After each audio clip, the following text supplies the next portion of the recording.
as you know, probably that BSU in 69, because that 68, because I came in 69, founded Office of Minority Affairs. I mean, because they did a sit down and got Office of Minority Affairs going.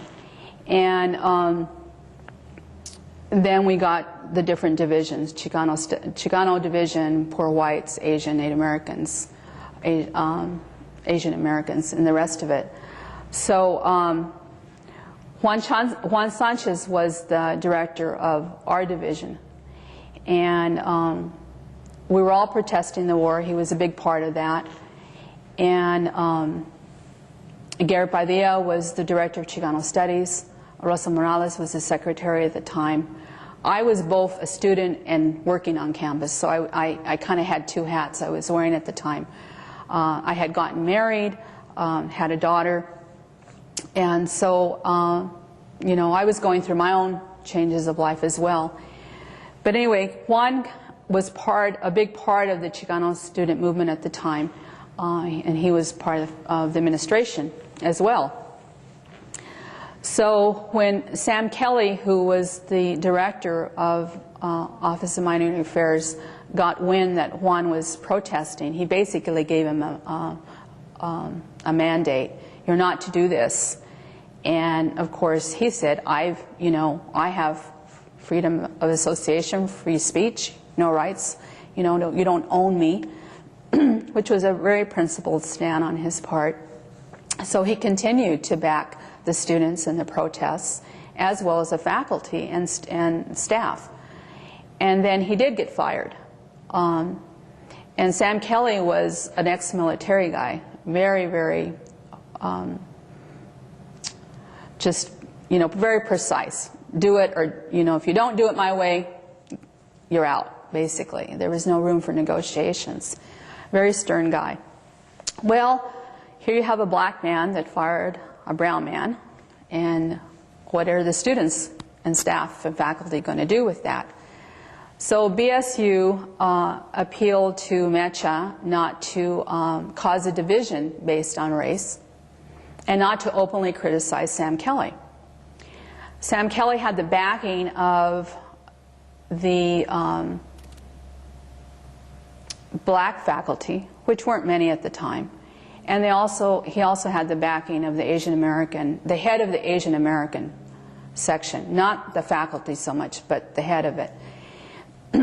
So MEChA split on the issue, and whether to expose him or not. The Chicanas who were on faculty took a very principled stand.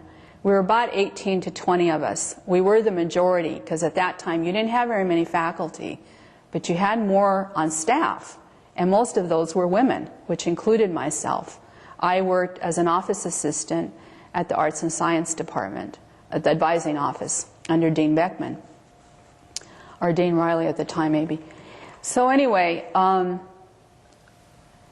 so they called not to criticize him openly.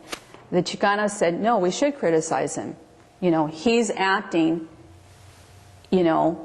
as the man, as they would call it. He's acting he's in the administration's corner. And he's acting on those policies. It has nothing to do with the fact that he's black. It has to do with his policies. And so Juan, to kind of get us out of a sticky situation, he decided to say, look, you guys, it's okay. I'm going to go to Harvard. I've always wanted to go to Harvard. I want to go to graduate school. So then it became a non-issue. So shortly after that, the heat was on the administration. Affirmative action was really, really on the rise, having ethnic studies, having the Chicano studies, even though they never gave us a graduate program for Chicano studies, and I believe to this day they haven't. I work at California State University, Northridge, which is the longest Chicano studies department that there is, and you can get a master's in that. Or American studies, I guess they call it now. So anyway, so then what happened is, it sort of gave them permission, I think, to come down on us more, because we didn't put up the fight that we needed to. So Dean Beckman had promised to hire a Chicano in the position in a main higher position.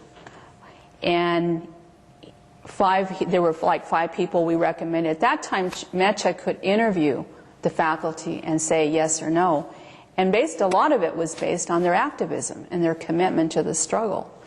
So we recommended about 4 of them. He took none of them. So he backed off on his deal. So then that's when all the student strikes started and mass protest.